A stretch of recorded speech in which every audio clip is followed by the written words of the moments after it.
Hey, shalom. Well, I wanted to go ahead and talk about a prophecy here that is relevant to current times with everything that's going on. Now, when this will happen and how exactly it's going to happen, it's anyone's guess at this point. All I'm going to do is inform you what is written. So, this prophecy is going to go all the way back, to Abraham and his two sons, Ishmael and Isaac. We know that Ishmael became, it was the son of the bondwoman or the slave Hagar. And Isaac was born of Sarah. Now, Ishmael was born of the flesh. Isaac was born of the spirit, because just before the destruction of Sodom and Gomorrah, Abraham was having a sit down and a meal with two messengers and Yahweh that had come down. And he said that the next year that Sarah would give birth, even in her advanced age. So that right there is spiritual intervention by our Father and Creator, making Isaac born of the Spirit, not of the flesh. And we all know that flesh is corruptible. So that is why Isaac became the one who inherited the promise and not Ishmael. So, I'll go ahead and read for you what this says. It's in the book of Galatians chapter 4, verses 22 to 31. So,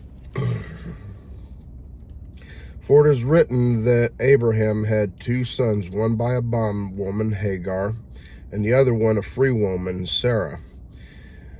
But the son of the bondwoman, Ishmael, was born according to the flesh, and the son of the free woman, Isaac, through the promise.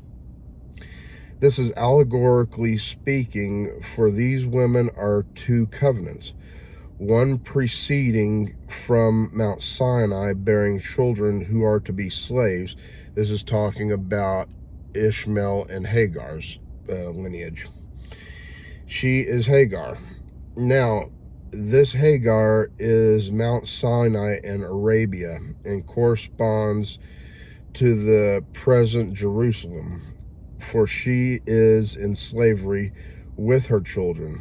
But the Jerusalem above is free. She is our mother, for it is written, "Rejoice, barren woman who does not bear. Break forth and shout, you who are not in labor, for more numbers are the children of the desolate than the one who has a husband.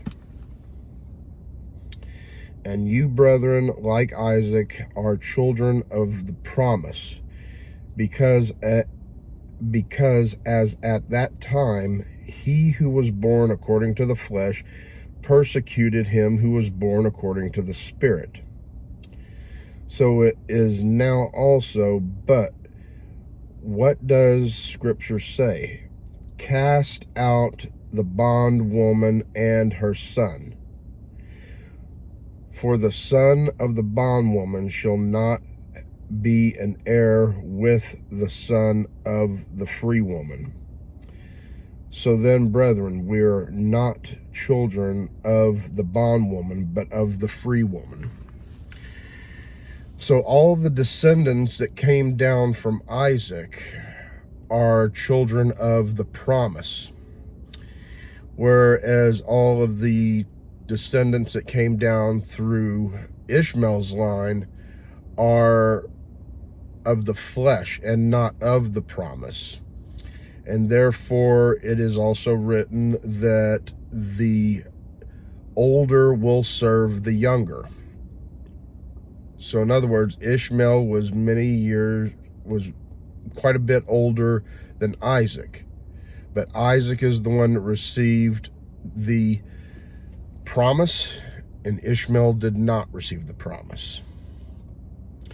So just like Hagar and Ishmael were pushed out, the descendants of Ishmael will at some point be pushed out of the land. They will be pushed out and physically removed or supernaturally removed, because they are not children of the promise. The land of Israel is for the children of the promise. Now, that being said, I didn't think I was going to go ahead and go through with this today, but I'm going to go ahead and cover a couple of things.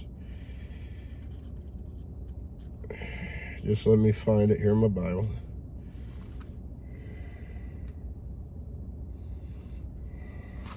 Yeah.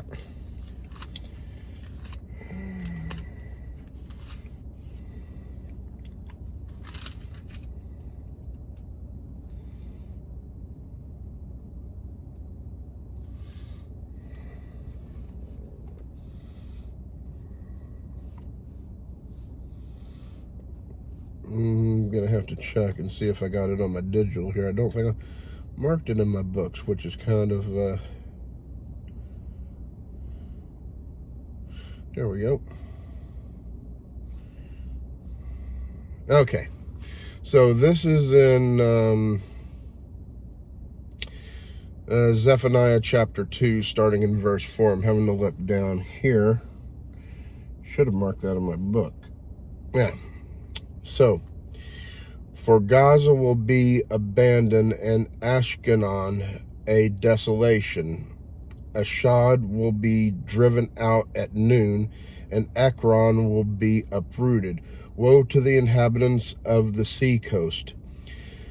The nation of the Chaldeans, Corinthians, the word of Yahweh is against you, O Canaan, land of the Philistines, and I will destroy you, so that there will be no inhabitants. Now, going into Zechariah.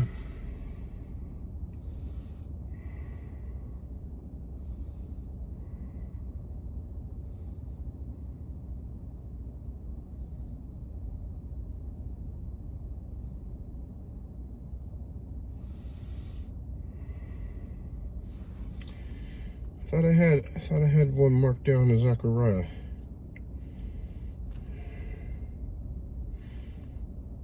I might have been...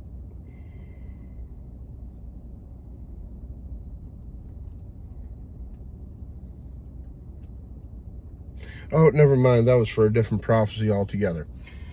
Completely off topic of what's being discussed. So, just so people know that there are some prophecies floating around out there about what's currently going on. It doesn't mention